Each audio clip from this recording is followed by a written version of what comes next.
Japan was never on the map for me. Everybody who liked Japan when I was very young, it was just the nerds, the people with pink hair and blue hair. People liked anime and Take is one of those. Japanese. Like, I grew up on anime and manga. In 2018, I finally made the move, purchased a unit. It was an old rundown unit. No one wanted to touch it because it was 30 years old. It was a way for me to get attached to Japan. My Japanese was far from fluent, but with that move made, you kind of have to make it work.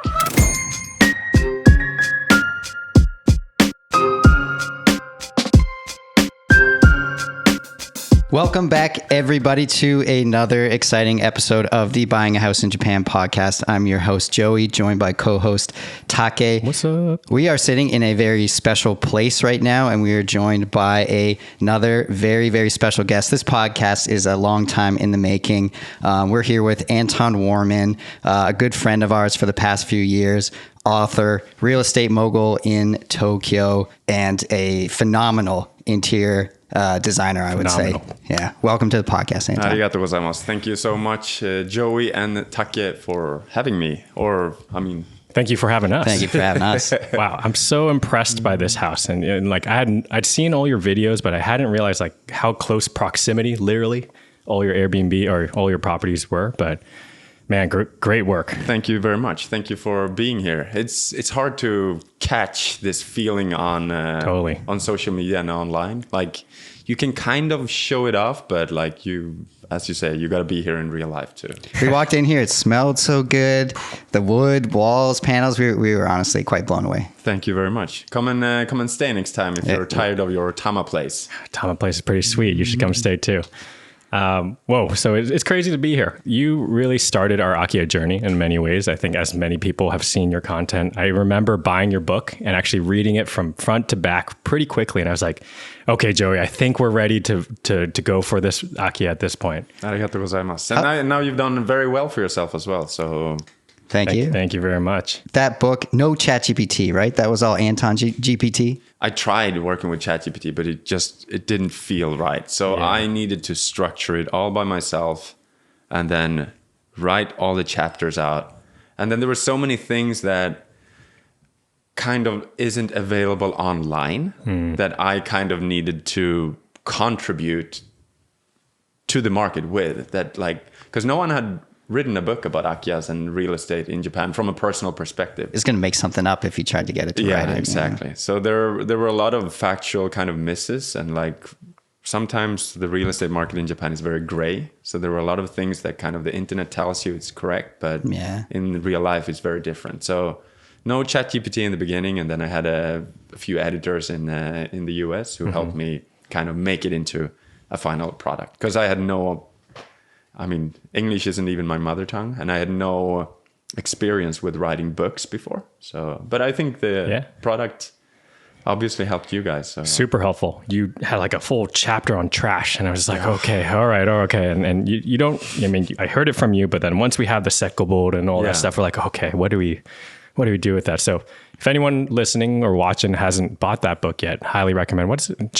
Free houses in Japan. The true story of how I renovate abandoned homes in Japan. And about a year ago when Joey was here, I used to live in this exact house. And about a year ago when Joey came to visit me here, we had a pile of trash, basically, right where we're sitting right now. I thought I was going to get tetanus because there was nails sticking out. I feel like at that time you were obviously you weren't living in it but so you were taking it apart to build it the way it is now, right? Yeah. So we had an engineer and architect. We poured a concrete slab, redid the structure of this house, some of the old posts and pillars. This house is pre-war, so built in 1930s. So we needed to redo and remove a lot of posts and pillars while still saving a lot of the original character. So at some parts, especially on the second floor, you can kind of see that there's old pieces of wood that we kind of joined together with a Japanese miyadaiku technique, the technique that they're using in Japanese temples with the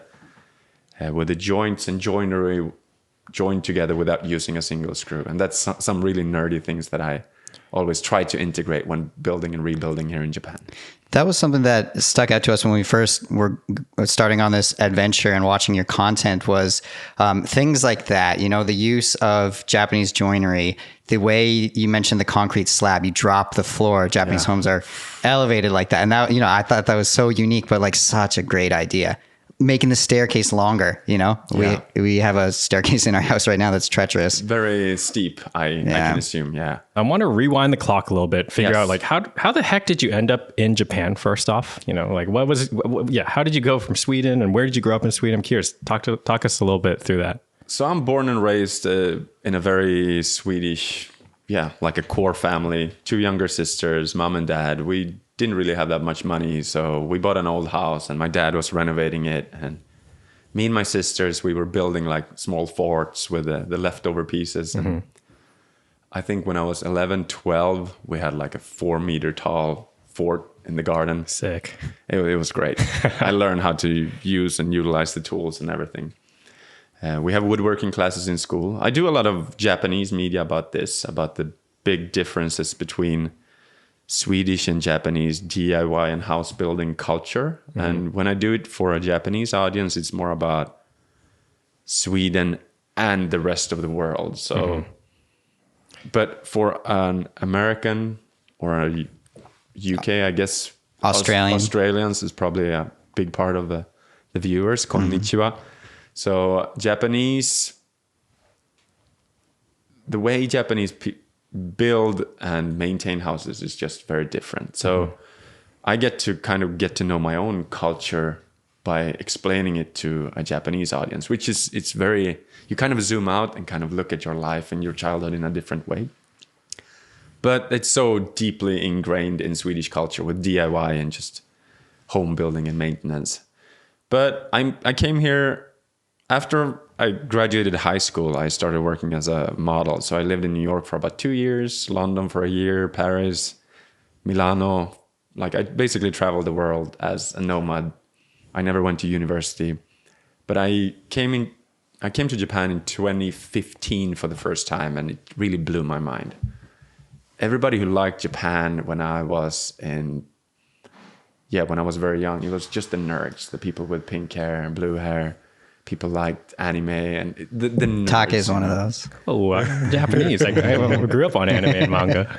Japan was never on the map for me, but I came here and it really blew my mind, and I really never wanted to leave. So I moved back to New York from Japan, and just like, okay, New York is good, New York is cool, I have a good time, but I never really saw myself living there full time. So I came back to Japan every year for about 2 months. And then in 2018, I finally made the moved here, realized after living in all these cities that real estate was very affordable. So I purchased a unit like a kilometer away from where we are now in Sangenja. It was an old rundown unit, but no one wanted to touch it because it was 30 years old. This is the tree house? The tree house, yes. Where I have a friend living there now. She's been there for about 3 years. So she's very happy. She says she's never going to move. Okay. And I renovated that one for 6 months. I purchased it for about $90,000 US, spent $15,000 on renovations. And then the biggest magazines and the biggest celebrities in Japan came to shoot interior in my cheap house. So I thought that was like, oh, that's cool. I'm just doing what everybody's doing, I thought. Were you making renovation videos at that time for that property? No, I didn't. This was in 2019. Okay. Like I had a very small Instagram following from my kind of modeling career. But through my connections in the modeling and the fashion world, it kind of got out anyway. I think my managers at the time were really good at pushing it because no one else was doing it. But to me, it was just like what everyone is doing. All my friends back home, they bought old units and they renovated it, and then they started living in it. What inspired you to buy that? Everyone's just so afraid that first property. Like what made you pull the trigger? The main reason was that I wanted to be and live in Japan. And I think it was a way for me to get attached to Japan. Yeah. And okay, you buy something. How old was I? I was 26 at the time, 27. And it was a way for me to attach myself to Japan. And with that move made, you kind of have to make it work, if that makes sense. My Japanese was far from fluent, but yeah, either you go to university, you get a Japanese girlfriend, or I don't know, you buy a house. Our first house in Beppu, my first impression once we finally picked up the keys and saw it was that we had made a big mistake. Did you ever have those? Oh, every day. Every day. I have them. I still have them. I still have them. It's like, oh, why did I do this? Like, why did I start this project? But like in the end, like something I realized is like, if you put in the work, like things move forward, and then eventually you're going to reach your goal. Depending on the project, like maybe it takes 1 month, maybe it takes a year, or as with my farmhouse, I just had to give up. And that's kind of the biggest, like my biggest loss or my biggest mistake, I would say. Like I took on too big of a project. It wasn't really a financial loss, but it was like a psychological loss, because I got hubris and thought I could pull it off in a way. You've had a lot of success with your homes here. Do you think that you're just a very hard worker? Do you think that you have, a great vision for the property? Like, what do you think the key to your success has been? I think what I'm good at is spotting potential in undervalued properties. And I'm somehow good at marketing. And I think those two combined with that I'm very picky with parts of design. I think those three things are what gives our properties such a high rating and why people come back to our properties. Because essentially we now have a small short-term rental kind of Airbnb brand, and our guests are mainly from California. We have a lot of celebrities staying. Let's go California. Yes. And people come back, and it's like the word of mouth, it spreads, and now like we have a very high occupancy and people seem to love it, which is, I think, is weird because we don't even advertise them. Yeah. I advertise renovation and kind of life in Japan on my social media, but the byproduct is what should be the main product, like the design and the houses. I like that, what you said, pickiness for design and uncompromising, vision for what you want to achieve here. Whereas I feel like a lot of time me and Taki are more happy to have something done than be perfect. But I see you go the step further than most people here. Yeah, yesterday I spent like 12 hours out in Chiba at the waterfall house, like shoveling dirt from the river, and like my back is so sore. and then the next day you're like on TV, or you shoot a podcast episode, or like, so it's I think that's what makes it so fun in a way, because you kind of like allow yourself, like it's not a short-term gain, if that makes sense. It's like the bigger picture and kind of like how you live your life. Because when I don't have a renovation project, I get like really itchy and like, okay, I want to create, I want to do something. And I realized that that's the fun part. It's like spotting the opportunity and then execute on it. And then the fact that you have the freedom to be creative into creating what you want. And then co-creating with the people around you. Like architects, builders, and like build together. I think that's the fun part, really. What are the unfun parts that people don't see? Where do I start? I don't think you can have fun every day, but like I think all the logistics around it is so time consuming, and sometimes like the permits and stuff, like we're waiting for the permits for the septic tank, which is a special one because we're right next to a waterfall, right next to a river, and we cannot like just dump the dirty water in the river. So just the bureaucracy is very time consuming. Now, fortunately, like I have a little bit of more budgets in my builds. So now you can hire people to do those things for you. But I've constantly... Congratulations. Yes, thank you. But I've constantly been like, okay, you make a little bit of money and then you buy more high quality wood, or you make a little bit of more money and then you can get another loan and you can buy a new house, or like... Yep. So I see it with this house, this seems like it was a little bit of an elevated budget. Yeah, it is. For like just the types of wood. Yeah. And if you don't have any money, you gotta spend time finding and sourcing the deals and stuff. So I'm not saying you can pay to get away from your problems. I'm just saying that with a little bit of more budget, like you have a little bit of more selection of doing the right choices, making the right choices. Yeah. I'm really impressed by your Japanese skills. And I think that really must help in that smooth that bureaucracy a little bit, right? How did you get so good at Japanese? I just obsessed, really. Okay. I think it's learning Japanese, making a good piece of content, or building a house, it's kind of the same process in a way. You just have a goal. It's just that learning Japanese is such a vague goal. So it's kind of hard to set goals in a way. You can have the JLPT N2 or JLPT N1 as a goal, but that doesn't really mean that you're fluent, because I've met many people who have JLPT N1 and they speak like a textbook. Yeah, you study for the test. Yeah. We all had those people in school who were really good at the tests, but in reality they're like, Yep. learning Japanese is a constant. Like you just got to improve and improve all the time. And depending on who you speak to, like my first 3 years, like my neighbor here, Shimada-san, I didn't really understand what she was talking about. Because because the language they speak is so different. Like a 20-year-old Japanese person and an 80-year-old Japanese person, it's just it's just different. But I was just very obsessive. I'm not too familiar with your earlier YouTube content, but you were making content in Japanese, right? Yes. I'd love to hear a little bit more about that. Were you embarrassed to like make your first video in Japanese, or how did embarrassing? Guts. It was so. This was during COVID, and the first renovation of this house was done, and I was just very bored. Like it was COVID. I was still modeling quite a lot, but during COVID, it was like maybe 1 day a week of work, no castings, no nothing. I was done with this renovation. Right where we were sitting, this was a rental unit because I kind of did house hacking. So it was a separate unit with a separate shower, a separate kitchen. And I just had a lot of time. I never went to uni, and I felt like, oh, maybe start to make videos. So I started making videos. Started with like workout videos just to learn how to make edits. Like you have a really good setup, and Thank you. First debut of the new video cameras. No, this is great. Like I make and produce a lot of videos, but this is impressive. Like I started off with an iPhone, making videos in Japanese, and it was half learning how to make videos, half learning how to just put yourself out there.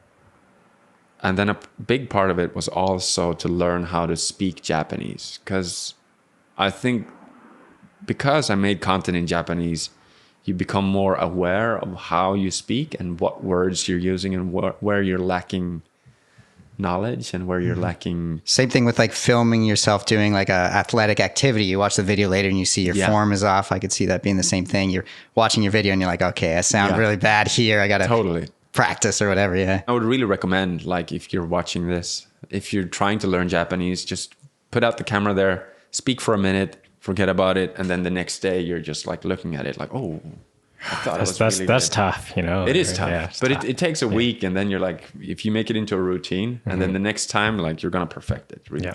So I started making content, and then about a year later, this house, I managed to purchase my neighbor's house. Now we have 3 houses right next to each other, but I managed to purchase my next door house here, and that process of renovating that became a thing on my Japanese YouTube channel, both as shorts and as long form content. And I had like 100,000 subs on YouTube in like less than 2 years. I got the silver plaquette, and it was a big thing for me.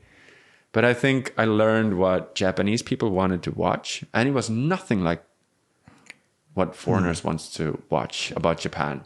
It was more about people wanted to see the crazy foreigner renovating older houses in Japan because no one it's a crazy thing. He's doing something stupid. Yeah, kind of. Yeah. But it was a good way to keep up with the renovation of the house and also making content as well. But I didn't really, I put all my money into renovation, so I needed to edit everything on my own as well. So it was very tiring. And when that renovation was done, I took a month break, just like I've been working like every day for like a year, renovating, making content, occasionally do modeling.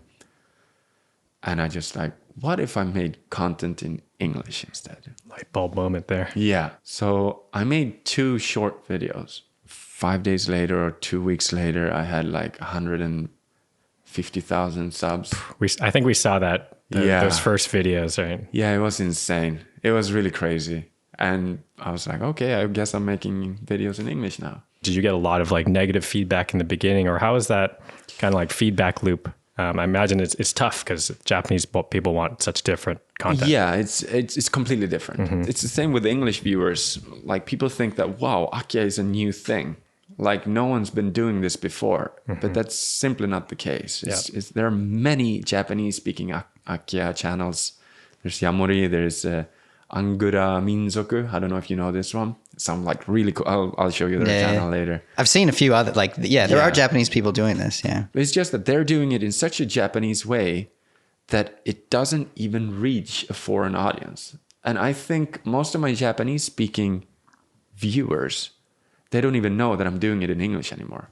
So when I do like media in Japan, and I can see like, I don't know, Yahoo News or like Nikkei, or people comment like, oh, I used to watch him years ago when he did YouTube. I'm still doing it, guys. Yeah, I'm still doing it. But it just doesn't resonate. And like Japanese people, they don't want to hear about Akiya. They want to hear about Sweden. They want to hear about like foreign things and what makes that special in Japan and how do foreigners think. I think that's why interview videos are getting so popular, because you hear like a different story from a different person, from someone with a different background. And that it wasn't really hard because I am a foreigner in Japan. It's easier for me to make content for a foreign audience, I think, than it is to make it for a Japanese audience, because I'm not Japanese. I live in Japan. I've assimilated very well in Japan. I speak Japanese, but even then, it's easier for me to make content for a foreign audience. What's like one unique thing that surprised you about making content for Japanese folks? We are also geared very much towards foreigners, but with us buying this coin laundry, we're starting to have to put ourselves in the Japanese audience shoes. Like what was something that surprised you that worked or maybe didn't work? Everything with social media is about clarity. As long as it's not clear, you lose the viewer in an instant, especially when it comes to short form content. And when you just look at Japanese advertising, look at Japanese TV, it's so colorful and huge and loud. And I think it's, even if you understand Japan in Japanese, it's kind of weird in a way, but it's also that it should be so much information in one slide. In 2-3 seconds of content, it's like a million things that's said. Whereas like a foreign YouTube channel, like it's so minimal. It doesn't need to be a million. Like I have this American friend, Michael. He always said like, well, if it's not said on screen, how would you know what to think?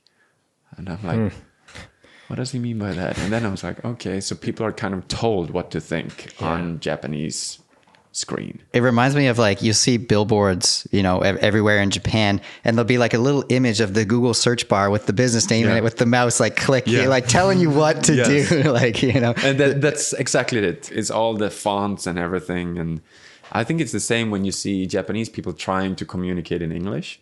Like the fonts that they're choosing and like the graphic design and everything, it just doesn't resonate. It's cluttered. Yeah. You got to kind of back engineer everything and see and start elsewhere in a way. I'm not saying I cracked the code completely, but like it's a big cultural difference, really. Me and Take are trying to make more content recently, and it's a grind. Like I'm sure there's days where you just don't feel like getting in front of a camera. Like how do you, any tips or tricks for self-talk or something? I think it's all about organization. Like if you can post a video a day for a month, but you know that after the first month, like you're not going to be able to do it. You're going to burn out. Like then don't do it. Then you can produce 7 pieces of content and then you post them over the interval of like 2 weeks instead. So I think it needs to be sustainable. If you push yourself too hard, like you're not going to be able to do it. Keep some energy in the tank, to keep going. And plan it. You can make 10 pieces of content. It doesn't mean that you need to post them right away. Yeah. And the algorithm works the way that if you post constantly with the same interval, people are going to show up and watch that. Yeah. If you post under a short interval and then you don't post for a month, like the algorithm is going to kill your channel. We were just listening to podcasts on an autobiography of Haruki Murakami, and he said something similar where he doesn't push himself to the max. He leaves a little bit in the tank so that he's excited the next day to keep going. And I think that seems to be a common theme with a couple people, right? Yeah. How do you continue something over like a decade is what this author was talking about. And that was exactly his strategy. I've never been 100% burnt out, but I know the feeling of being overworked. Mm-hmm. I don't know if that's the same thing, being overworked and burnt. It's kind of like, but like working on this house, for example, like building a house, the amount of small decisions you got to make. Totally. It's like you order tiles, you order wood, you order trimmings, you got to order floor, you got to make sure your workers are coming, you got to order a post box. Like everything is a small decision. And it's not only, okay, that's ordering material. How are you going to, like, I'm very picky with design. Yeah. How are you going to, like, where is the wood going to start? Like the bathroom here, all the tile lines and everything. Where do you start it? Like there's a million small decisions. And if you leave that to like the randomness, like there's some things that you can leave to random, but like if you're spending this much time and money into creating something, you want it to be kind of planned and engineered in your way. 100% agree with that. There's that decision fatigue. You can only make so many good decisions a day. And then also when you are, I tell Joey this, like when you let a contractor just run wild, he always makes, or she always makes the wrong decision or like does something different. You like almost have to be there being like, nope, that's not straight. Or, hey, I wanted this angle, which is. We were just at Akiya the other day and like by, 75% of the way through Akiya, we had decision fatigue. We're just like, I can't, do we want it or not? Like, try going with your girlfriend or your. Tough. Something me and Joey have discussed. We're not tired of buying Akiya, but we don't want to buy the same thing over and over. And I think I see that in your purchases. The waterfall house example seems like so different. Yeah. Like, can you talk a little bit about that? Would you want to do another Sanganjaya spot if it was convenient, or what excites you at this point? I get excited when I see something undervalued with a lot of opportunities that I know that you can turn into something incredible. The underdog story. Yeah, that just excites me. I think the creativity of it and like showing people that, oh, no, you're never going to be able to do this. And then you actually pull it off, and people from all over the world and Japanese media, they love it. And I think that's something that really gives me a thrill. The underdog. I like that. I like that general story as well. Very cool. Yeah, it's fun. And I realized that I just like to be creative and like create cool spaces. And I know I have a lot to learn. Like I have a lot of architects and interior designers around me that I learn a lot from too. And in the beginning, people were really helpful and people really wanted to help out with everything because they knew I knew nothing. But now people don't want to help out so much anymore, which is a kind of like, I feel like I've kind of like elevated. Intimidated now? They're like, oh, Anton's got this. I can't. Architects can be intimidated, I believe. Never tell an architect you're an architect if you're not an architect. Okay. Where'd you go to school? My friends are generally very helpful, but like at this point, like there's so many things that need to, like there's a lot of responsibility on their side too when it comes to structural stuff. So usually I pay people for that part, and then you get the responsibility back too, and you know that they're doing a good job as well. Even though our business is small, it's just me and Take. People see us having reached a certain level of success, and I think that the attitudes were just maybe changed a little bit, and maybe towards yourself as well. That people see you being successful in what you're doing, and maybe unfortunately, people are less inclined to help you. That could be it. But with that said, like building a company, that's something I'm learning as well. And that's really not easy. No, especially in Japan. I think it's way easier in America. In Japan, it's difficult. Yeah. So like hiring people, I've been a one-man show for forever. And this year we have a few employees. So like taking care of guests and make sure people have a good time, and also for content. And yeah, building a company and management is a different beast.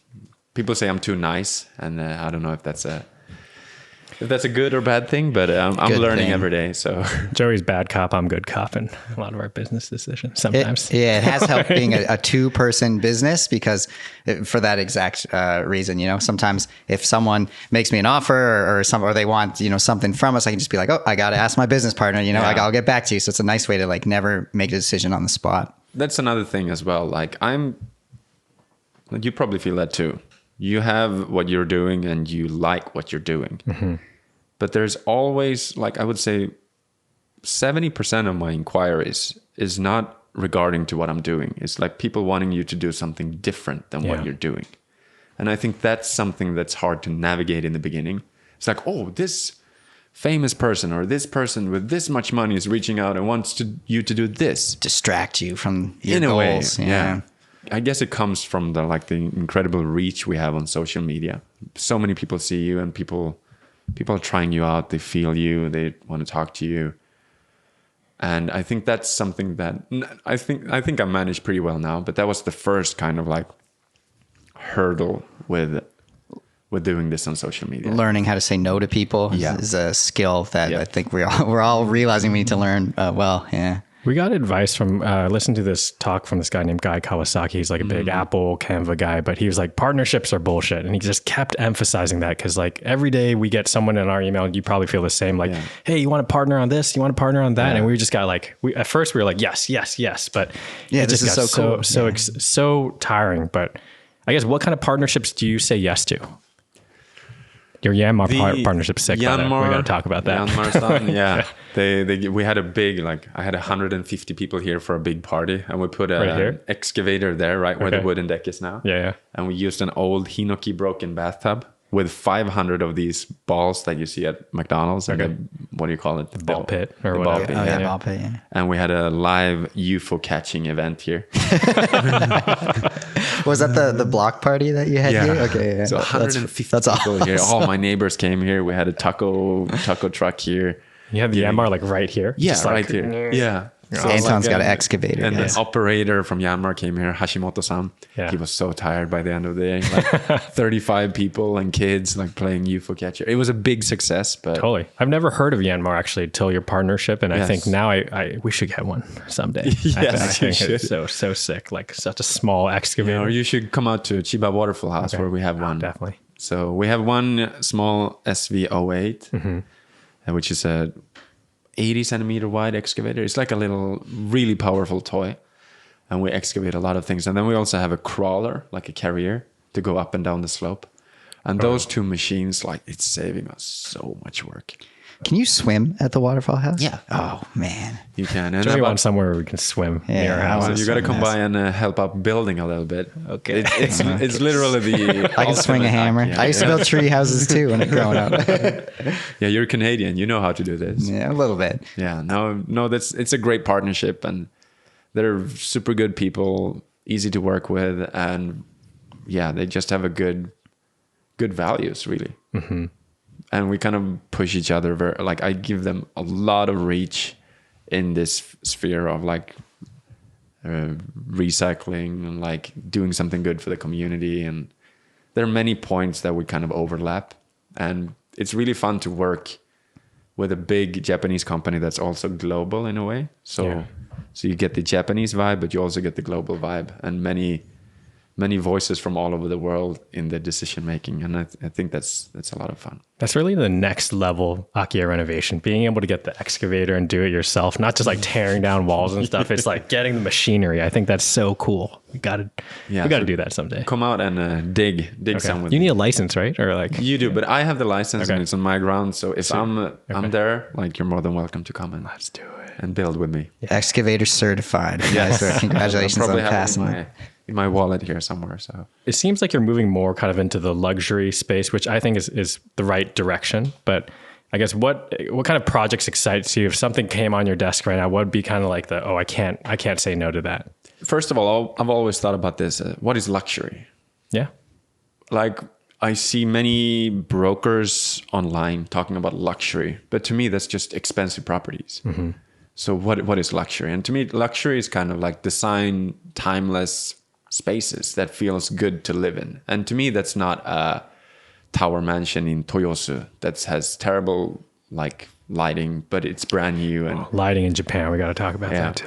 we do. Jeez, oh my gosh. Okay. We do. So I wanna, if that's what luxury means, timeless, cool spaces. That's where great design, maybe. Yeah. Great design. Okay. I think that's a good point. So I think that's what Akiya has been to me all the time. Really, it's just that I never had the financial means to buy something with really good bones. So I need to do the real boots on the ground and really build it up in order to actually create the design that I wanted.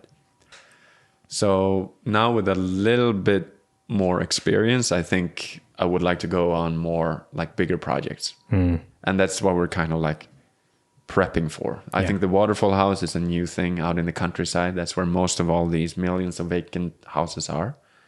People have been super supportive. The locals, like people around, like they love when you come there and you're trying to do good. You bring new energy to the area. The Japandi home in Toritsu Daigaku with zero renovation, they renovate 400 units a year. Whoa. So it's a big company, and that way maybe I can step away a little bit from like the Kong like building and maybe do it a day or two a week, like kind of what we're doing now with the waterfall, and then have something bigger that you can put on scale and maybe being more involved in the design and drawing process, because that's really what I scale. Interesting. in a little Very cool. So I've never scaled anything. I never went to university. Look at Japandi. You have 12 houses. Oh yeah, well, You've scaled That's at least. scale. Yeah, that's definitely scale. yeah, maybe it is. Quickly to Japan, lighting in Japan. Okay, here we A go. little bit of a broader question, but like, we've all seen, like, I feel like for a lot of people out there, Japan means like really good design. They think minimalist design, like a lot of intention in everything, Muji. But then at the same time, the reality on the ground is I feel like there's so many not good design spaces in Japan. For example, office buildings or one of the onsen that we go to in Beppu, it's like just such terrible lighting. Yeah. Do you think Japan has good design, bad design, or do you think it's just like any other country where it's like, it depends. If someone puts intent into something, it's going to be well designed, and if someone doesn't, it's not going to. My little strip here. They've tore down 4 buildings and building 4 brand new buildings, but none of them has windows. What? Like like they have these tiny windows, like To facing north. save energy costs or something. Save energy costs, save building Structural, costs. yeah. There are many reasons to it. And like adding windows, or like not adding windows, it's a cost-cutting method, I think. And if you think about the real estate industry in Japan, it's built around, who are the big actors? It's the real estate agents, it's the banks, and then it's the house builders, because people tear down houses every 30 years, right? And I don't think that the industry of house building is built around the final customer.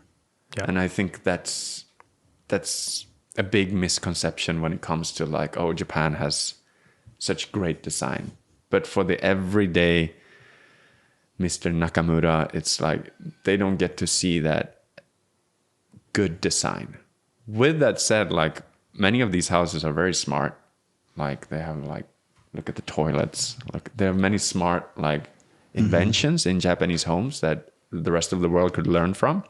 But I also think that Japan can learn a lot from abroad in the way houses are built. Because historically, like they built houses without using nails.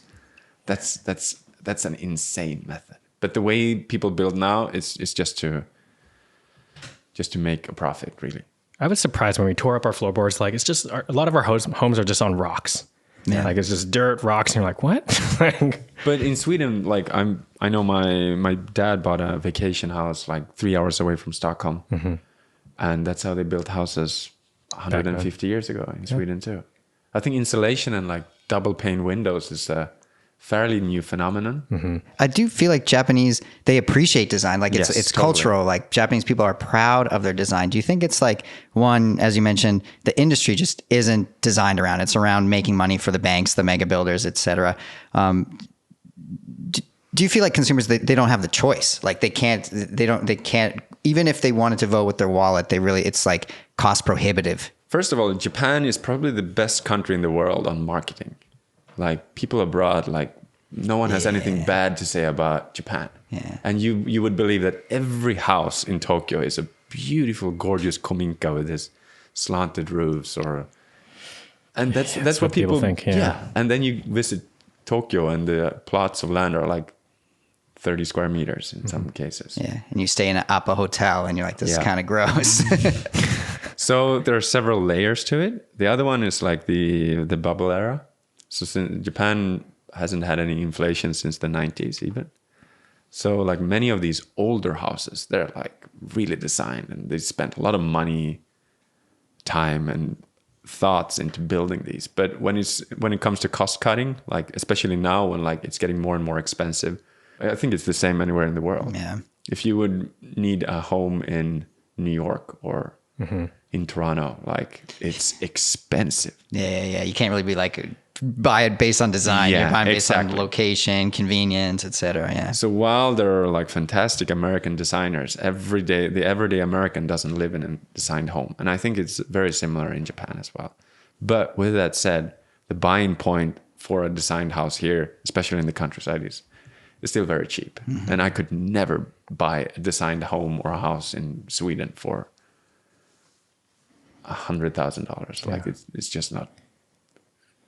It's not on the map. Some final questions here on this podcast episode. Like, if you were to buy anywhere outside of the greater Tokyo metropolitan area, any places that stand out to you? Budget's not an issue. I think ski areas. Let's go. Yeah. That's where it is. And I think Nagano, Yuzawa, Nozawa Onsen. I think Yuzawa is maybe it's gotten a little bit more expensive, but like 5, 6, 7 years ago when I started looking at houses, like you could get a condo for like 1 yen, 10 yen, 100 yen. And what a lot of people tried to do, maybe some people actually made it, they tried to buy as many as they could and then kind of overthrow the management company and then Overthrow the co-op. I've heard about that kind of stuff. Yeah. So there was a lot of like redevelopment happening in the very cheap spaces. But I still believe that Japan has one of the best quality of snow in the world. It's not that like, it's not that like party after ski vibes, but like just the quality of skiing is so good. We see the data from our website. We see the customers we're helping. It just seems like, Niigata, Nagano. Yeah. Unfortunately, Niseko is just out of the picture, I think, budget-wise for folks. But I wanted. We have a property in Miyoko, and like I wanted to get rid of it. Like I personally not too Miyoko Kogen. Yeah, Miyoko Kogen. I wasn't like so stoked on the snow, but like I see the value in the Japan. There's so much excitement there. It is cool. Like it's like a lot of young people there too. It's cool communities. Yeah. And I think a lot of people, they go there for seasonal work, and there's a lot of things to do there because there's a lot of like energy flowing in a way. The only thing is like if you buy a property, like now I've accumulated and renovated and added value to a lot of properties over the past year. These are my properties, but then I've helped other people as well. And management seemed to be the hardest and biggest hurdle for many people. Yeah. We have like 6 properties that all just has problems, and we're like, okay, which one do we prioritize to fix first? And so let's say you spend the time, you spend the money into making it nice, but you live, I don't know, 10 kilometers away, 100 kilometers away, 1,000 kilometers away. How do you manage it and make sure that it's up to date, up to standard? And I think that's a big hurdle and a big issue a lot of people don't think about, because Japanese management companies don't really work in the same way as abroad. And it's all about trust, and you can't overpay for them to do it. It's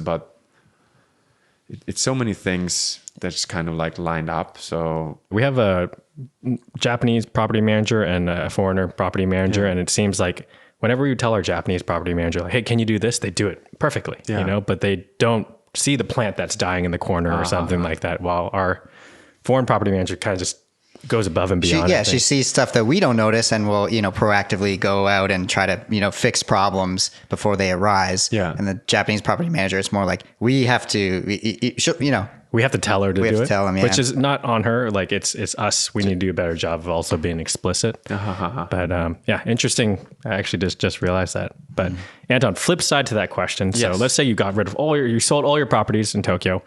Where in Tokyo would you rebuy? Right where we're sitting right now. Okay.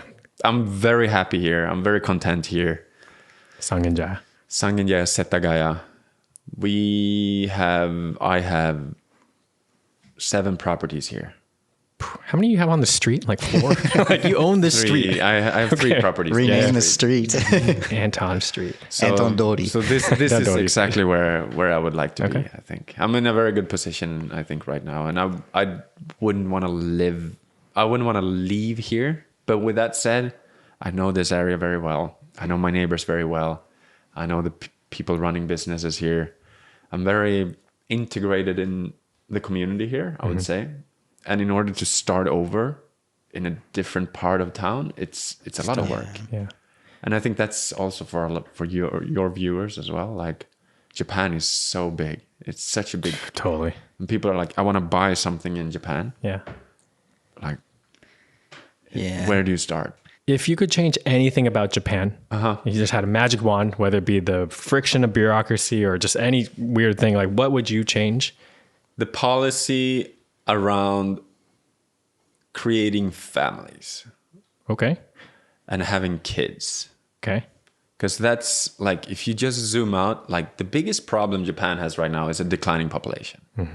And it feels like they're doing everything they can to not look at that specific problem. Don't they incentivize, like you get, if you have a kid, there's some financial kind of aid you there's get, some, or but it's not big enough probably. I don't think To it's move big in. enough. Yeah. Like if they would just like, okay, for the next 3 years, we're going to allocate, I don't know, 10% of the entire GDP on like, we're going to give. Get more kids. Yeah. You know? Do you have any like specific ideas on solutions? Like daycare's already free. Like Just do what we do in Sweden. Everything that? is for free. Like Okay, there's entire healthcare is free. Yeah.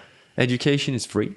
I agree. It's the financial worry that I think Yeah. in America too. Totally. it's Can't like afford for the kids. $50,000 a year maybe for an infant. So if you have like that safety net, and you know that like, okay, you create a family, you have kids, and you know that that kid is going to have like a safety net and a good life in the future. Like, I think a lot of Japanese families are going to rethink that decision and actually maybe have an extra kid or 2 kids. Because right now, like, minus 1 million people a year. I read some article, I can't remember where it was from, but some projection that the Japanese government had done in terms of like the declining, the rate of the decline of population, and also, with the elderly dying and people having less babies. I think we're 5 years ahead of the prediction. Like we're where they predicted 2030 to be in 2025. So they're saying, well, the rate it's going faster.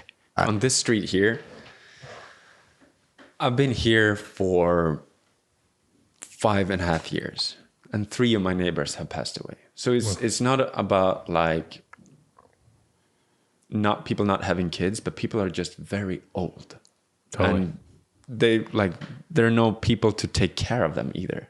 Caretakers of these people here, they're all foreigners. Really? There are no young Japanese people doing these kind of jobs. Not that I've seen here. Yeah. If you go to the convenience stores, they're not Japanese anymore. Yeah. They're Vietnamese, they're Nepalese, they're Chinese, they're Korean. Yeah. And Japan needs young workers. But I think the biggest problem for Japan right now is because they don't get any kids. If they just fix their family making issues and like actually give birth to more people, I think that will fix a lot of problems. But it feels like by reading and consuming Japanese news, that's the only thing they don't talk about. We went to university here for 4 years at ICU, but like all our friends, they're mid-30s. None of them have kids at this point. They're all single. Only one's married. Only one's married, and it's like, what? I don't know. It might be I think it's maybe part of it's a Tokyo thing. Tokyo just has so much going on, but it's an interesting stat. Like 5% of my friends 35 and above here have kids. Yeah. How old were your parents when they had you?